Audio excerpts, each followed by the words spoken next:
Welcome back, everybody. This is GWA Playoffs. We will be playing EmanMont for the semifinals. My opponent has a scary team of Dragapult, Kingambit, Volcarona, Glamora, Alamamola, Florges, Kilowattrel, Hawlucha, Mudsdale, Dunsparce, and Hariyama. I'm preparing for something along the lines of Dragapult, Kingambit, Kilowattrel, Glamora, Alamamola, and Hawlucha to come, just because they put in a lot of work against my team. Kingambit especially, I don't have a very solid answer for this Pokemon. So it's going to be a good time. I have a couple things in mind that aren't necessarily counters, but do kind of check Kingambit. And as opposed to our first matchup in week 1, I am bringing a ground type to help deal with the Kilowattrel. So hopefully, if that bird does come, we have a better answer to it this time. My opponent does have a pretty good amount of speed on his team, and with that in mind, I have a couple ideas of how I need to play this week in order to check this. So my first add to the team was Hydrake, the Dragonite. It's going to be heavy duty boots, and this is going to be a max HP, max special attack set. It's going to be Terra Flying, and we are going to run the flinch set. We're going to run T-Wave, Air Slash, Roost, and Sub. So my end game is to try and get as many things paralyzed as possible and allow one of my other players to kind of go in and take advantage of that. If we can paralyze Dragapult, that'll be a good time. Next up on the team is Mismagius. This is going to be GHOSTESS with the MOSTEST. Like I was just saying, we are going to try to paralyze as many things as possible and take advantage of it with Hex. And in order for that to be super effective, I'm going to slap a Choice Scarf on it and hope that Kingambit is down to a range where we can either hope for a pair of flinches or just have it out of the way and let Mismagius go in with Hex. But it does require a few things to be kind of set up in that space. I wanted another Pokemon that could kind of do some damage, dent some things, as well as pivot. So Maverick, this Staraptor, this is going to be a little bit of a spoiler because I do end up changing this nickname to Ghost Rider. So I will do my best to fix that in post. So Maverick, you are no longer Maverick, you are Ghost Rider.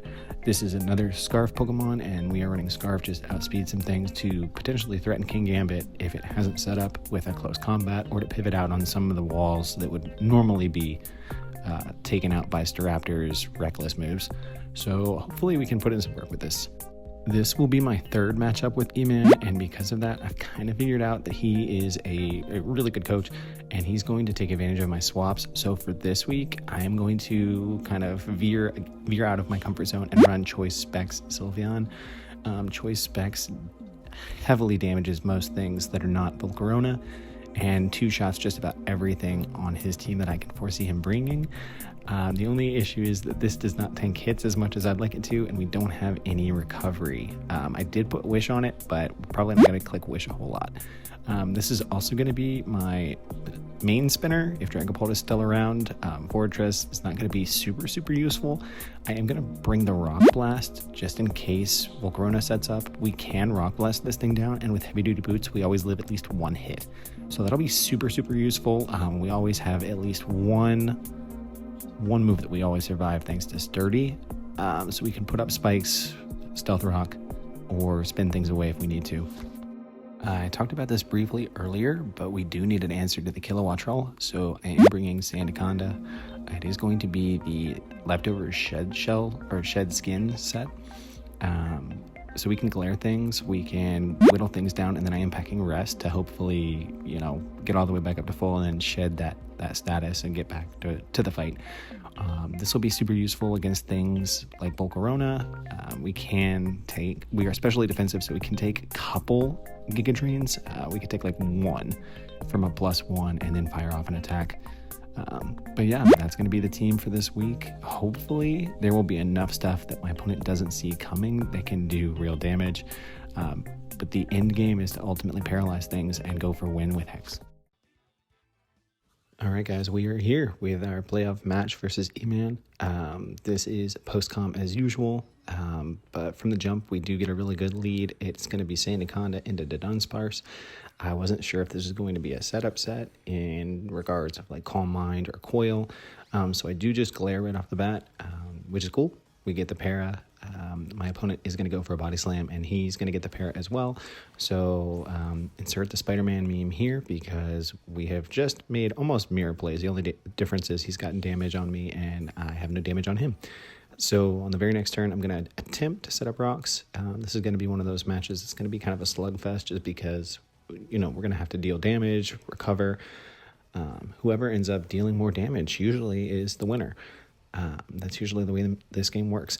We do get paralyzed attempting to set up stealth rocks, which is okay because it does make us slower. I'm still waiting for that shed skin to pop off and cure us of this terrible, terrible disease. But yeah, baton pass comes out, so we do get a little bit of info, potentially some damage, but I just click stealth rocks here and try to get off my rocks for this match. The Dunsparce is going to come back out. It's cool. It is what it is. He is kind of showing that he's going to be some sort of set at this point. I do just want to get my rocks off, and I do want to see how much damage I can do without anything going crazy. My shed skin does pop off, which is cool. I think it was turn 2 or 3, so it's kind of nice that it popped off that quickly. However, my opponent is just going to get a body slam right back off, and you'll see in just a second that he does end up getting a second para. It's Serene Grace body para, so is what it is. At this point, I'm just trying to fire off damage. I'm letting leftovers kind of give me some slow recovery, inch by inch. So I'm perfectly cool to sit in here and see what this Dunsparce, whatever you want to call it, is going to try to do to me. So he does withdraw it. I believe he goes out in a Mola here just to kind of sponge some damage and then baton pass out, which is all right. Mola is going to be kind of annoying in this match just because it can come in, spudge damage, and then baton pass out. There's not a whole lot we can do about it right now. I am perfectly content to let this thing kind of play out, see what we can recover back. Unfortunately, he does go for liquidation here, and he does get the defense drop. So not only that, I couldn't move. I believe I clicked rest here just to see if I could get rid of this para. So now we have to swap out, which is not terrible, but also I hate giving up initiative right off the bat. I do decide that this is a fair enough time to try and get Dragonite in and get a sub up. So I do swap out here, which is cool, but my opponent decides he's going to swap as well via baton pass. I love baton pass just for the initiative. You can always kind of read and scout, especially with something like Alamamola that can regenerate a third of his health just about every time it comes in. Yeah, it's a great move to use. We are going to Terra Flying here, and we are just going to see if we can throw off a T-Wave for my Dragon Bolt, for my opponent's Dragon Bolt. It's perfectly cool. According to my calc, I can live just about any hit because I am max HP and I do have my multi-scale. So I actually see, again, my opponent throws off a T-Wave, and we're going to do the exact same thing. We do break through. We don't have to worry about the para. The T-Wave does land. It would be really, really sad if it hadn't, and it sticks, so no Lumberry there. This upcoming turn was kind of sad because I ran out of time. I was trying to calc something, and then I looked up and I had 10 seconds left, so I was attempting to swap out into my Staraptor. I actually didn't get a chance to click a move, so I was kind of at the mercy of whatever RNG wanted to give me, but I do think it gives me a sub here, which I'm okay with. It was better than Roost. It was better than Air Slash. T-Wave still wouldn't have been bad because that's what I was going to try to go for next, just to get this thing status for Mismagius. But worst case scenario, it wasn't the worst thing possible. The Dunsparce does come out, and we are going to be able to engage in some shenanigans, hopefully. I do just click Thunder Wave against the Alamamola just in case I wanted to stay in and do something. It's not the worst thing in the world, so we are just going to fire off an Air Slash here and hope that we can break through, number one, and then get a flinch. So Air Slash comes off, and I believe he actually can break through here, but he goes for a Coil instead.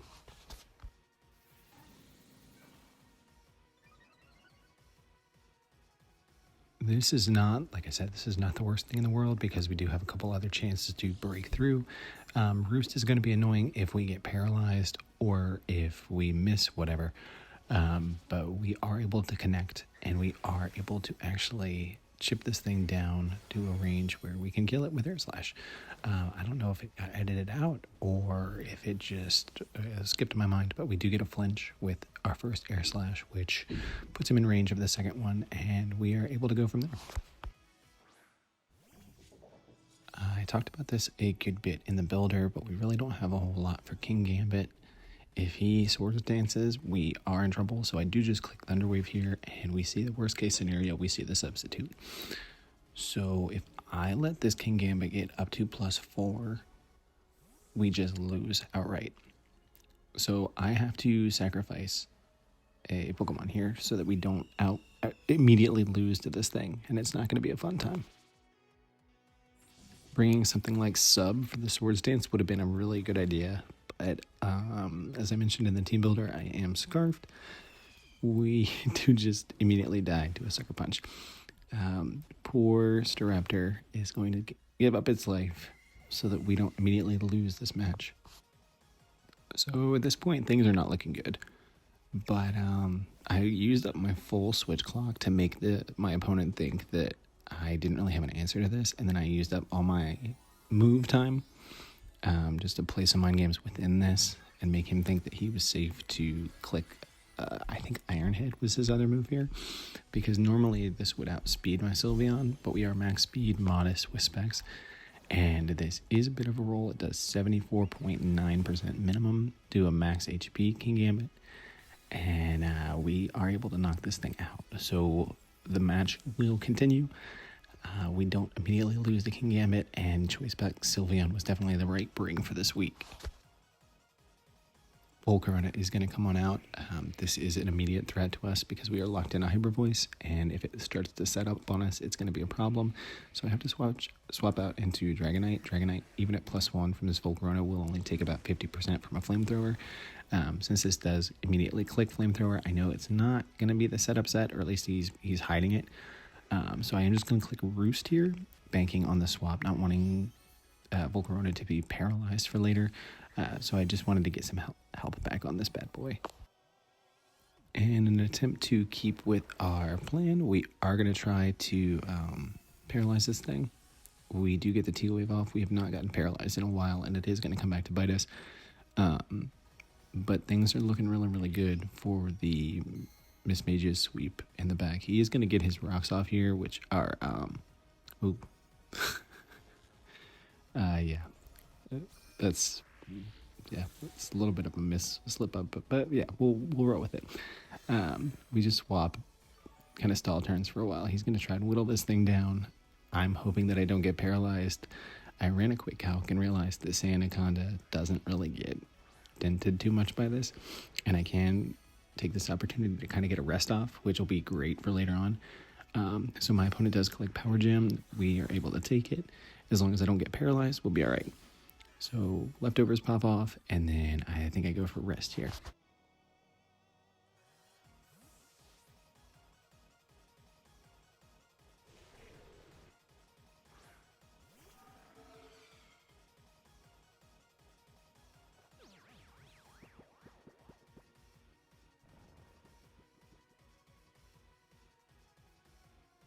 Having this thing back up at full is going to be great just for, even if I need a glorified sack later on. I do have EQ for the Volcarona, so we are back at a place where I can at least take a hit.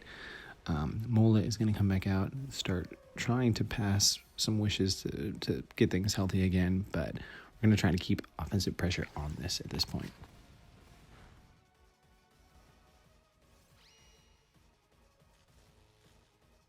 At this point in time, I don't know what he's trying to wish out into, so I do just click Earthquake. It's going to be one of those things where I am perfectly content to let this stay in, try to baton pass. If I paralyze it, great. Mola's going to get back up to health anyway when it swaps out. So Earthquake is just a fine play for me to make. I'll get some damage off, and then I'll go out into Dragonite, because I believe that Liquidation is the only move that he has to hit me, and I can attempt to roost off that damage. It is going to do a bit more since we're no longer a Dragon type, but it's cool. I'm alright with that. I am able to get a roost off, which is neat, and at this point we are looking good. I think just about everything on this team is paralyzed, barring the Volcarona. So I think at this point, Miss Magius is just about ready to start the sweep. But I do have to be careful because I don't know if that Volcarona is Quiver Dance, and Dragapult could still, in theory, Dragon Dance up to a range where it could do some damage.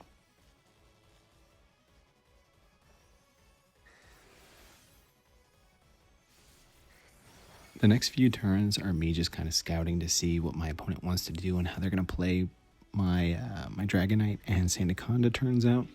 But I am going to look for an opportunity to throw Tinkerbell in and let Tinkerbell dent things down to a point where Miss Magius can just clean up.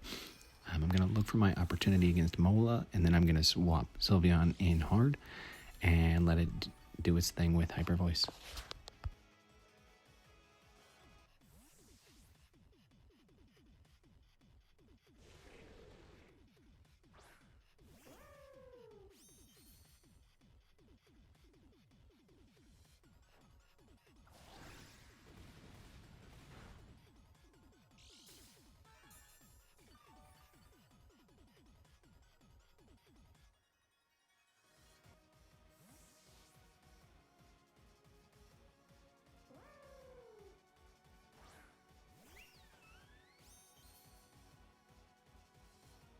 Sylveon is in. We are just going to click Hyper Voice, and we are going to be able to kill just about everything on this team, barring Volcarona. If he wants to give me damage on Volk, that's cool. It is going to put it back in a range where Miss Magius can just kind of clean up. So Hyper Voice does not do a whole lot, which is showing me that it's probably defensive. Could be a set that was made to take on Dragonite if it's Flame Body. And we do see the Whirlwind, which makes me think that, yeah, it was a phasing set that was there to prevent anything from sort of setting up and being super comfortable in front of Volk. But yeah, at this point, it's cool because Sylveon comes right back out. I am just going to click Psyshock and do some damage. It should get a kill just about outright on everything. Psyshock does a lot of damage to this thing, making me again think it was kind of a bulky set to take on things. Whirlwind does come out again. And at this point, we're looking good to just sweep with Miss Magius.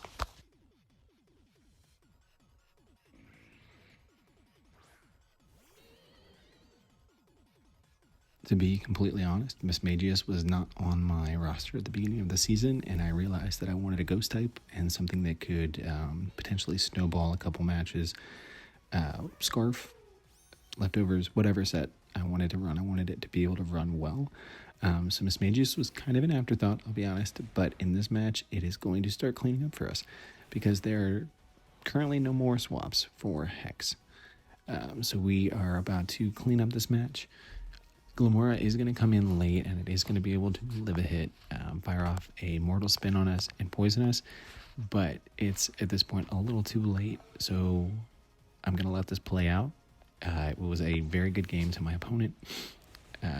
Really enjoyed at least this matchup. It really could have gone either way, especially with that King Gambit.